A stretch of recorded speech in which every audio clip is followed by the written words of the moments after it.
via le biais du marketing automation, c'est apporter une expérience client optimale.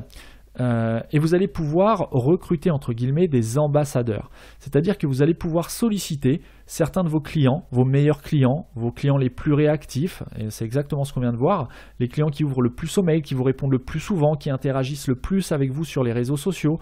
Vous allez pouvoir leur proposer de devenir ambassadeurs. Et ça, c'est une qualité, enfin c'est quelque chose qui va vraiment les mettre en valeur par rapport à leur marque, puisque vous allez vous-même leur faire savoir que vous les distinguez du client lambda, dans la mesure où vous leur proposez quelque chose pour porter la parole de votre marque auprès de leur entourage, de leurs amis.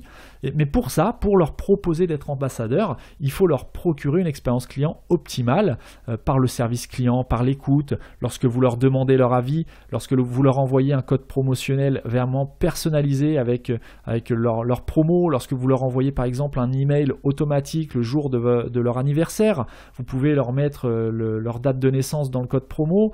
Après, ça dépend de ce que vous mettez en place et des outils qui sont disponibles sur votre plateforme. Mais personnalisez un maximum les mails que vous envoyez à votre audience.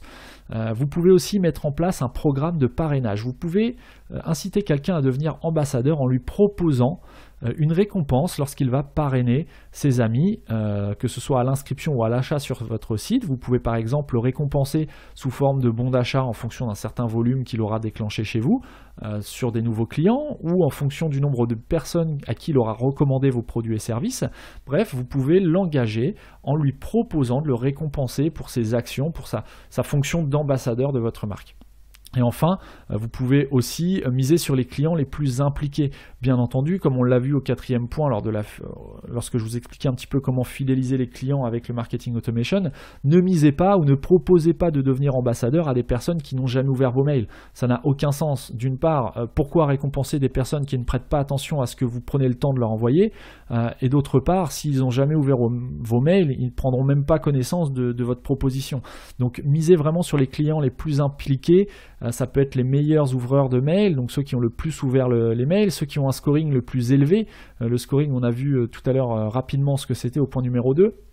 Donc voilà, mettez en place des critères qui vont vous permettre de sélectionner les clients les plus engagés et les plus à même de devenir ambassadeurs et de représenter vos produits et services, vos marques.